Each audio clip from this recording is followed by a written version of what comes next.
Let's head to London and speak to Al Jazeera senior political analyst Marwan Bishara. He joins us now. And so it's interesting, Marwan, that this news that the CIA chief is heading to the region to try and see if he can make progress where there appears to be deadlock. It looks as though, for now, President Biden's big announcement of a ceasefire has backfired a little bit. Yes, I think the obstacles are quite confusing for many. They are not confusing to me. The idea that there was an Israeli proposal, basically embraced and expanded by the United States, then marketed by President Biden, and then somehow undermined by Prime Minister Netanyahu, saying that he will not accept a ceasefire with Hamas because he will not end the war until it achieves its objectives, including the destruction of Hamas. But instead of facing this head-on, President Biden is now putting pressure on Egypt, Qatar, and Hamas to accept a deal that Israel has not accepted unequivocally. So there's a problem here. And in order to deal with the problem, the United States is being a bit ambiguous. Really, ambiguity as strategy to try to continue to push both sides, send envoys, to continue to talk about ceasefire, while Israel, in fact, carries its crimes, killing dozens of people. And we just saw the images in your earlier report about how entire families are being decimated by the Israelis. And just to be clear, Marwan, Washington, as you were saying, Biden has been in some ways embarrassed, in some ways humiliated by America's greatest ally in the region, although they've already sort of violated the red lines around Rafah that Washington had already established. But Washington's frustration, perhaps not so much about the savagery of the war itself, but the way in which it's had irreversibly changed international and American opinion of this conflict, and how that could possibly jeopardize American strategic objectives in this region and beyond. There's no doubt that Biden's credibility has eroded both domestically and internationally. America's standing in the world, and certainly in the Middle East, has been exposed to be lacking all credibility. And certainly at home, with protest movement engulfing many American cities and American university campuses, clearly that's a major challenge for Biden in an election year. So his credibility has been eroded for sure, and a good reason for that is because he boxed himself in behind Netanyahu the past 8 months, allowing Israel to carry war crimes and plausibly genocide, according to the International Court of Justice. But let's widen the lens just a little bit, Mariam, because we've been talking throughout the evening about the very specificity of Biden wanting Hamas to accept the deal, while Netanyahu does not exactly accept the deal. But just let's back out a bit and backtrack and look at what are we talking about. In the end of the day, we're talking about presumably an Israeli deal that became an American-Israeli deal. So that's what we're talking about. It's not a Hamas deal. It's not an Arab deal. It's an Israeli-American deal that's not exactly fully embraced by the Israeli government. Certainly, it has not been voted on by the Israeli government, and many ministers don't accept it. That's one. Two, within this proposal, there are 3 phases, and the Americans continue to talk about guaranteeing the move from the first phase to the second phase to the third phase, where there will be a ceasefire. But in all honesty, who trusts the Americans with the Israelis? Who?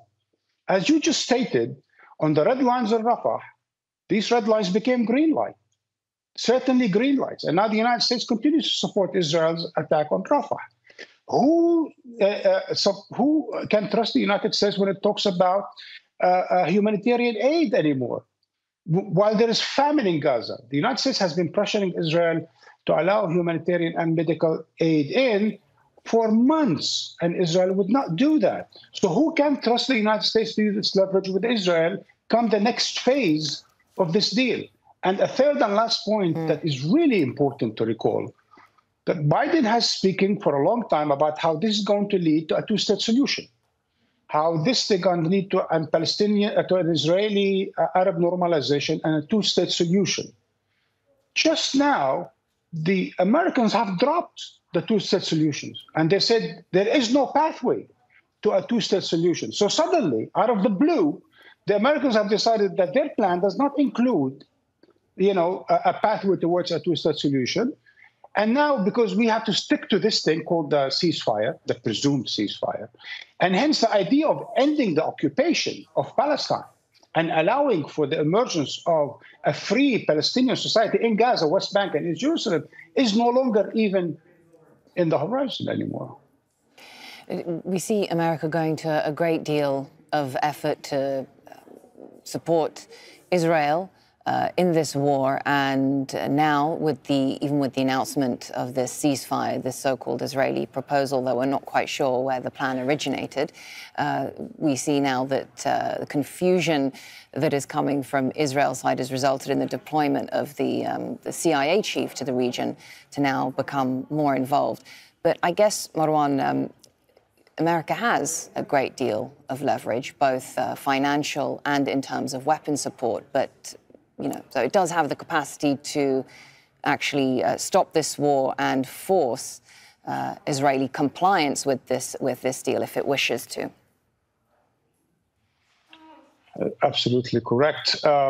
Instead, it's for the time being trying to shift the blame to Hamas.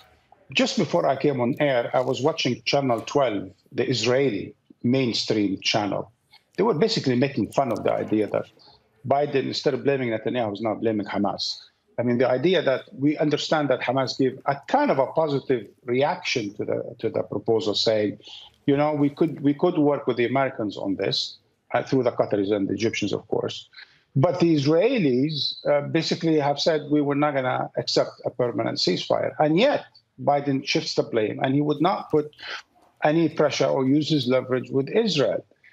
Not only that, I mean, at this point in time, he is allowing the genocide to continue and the war crimes to continue. And every day we're talking about dozens, hundreds of casualties. And in Gaza, every day the war continues. Actually, Marwan, speaking of just that, this American and Israeli hostility towards international bodies, not least the ICC, is nothing new.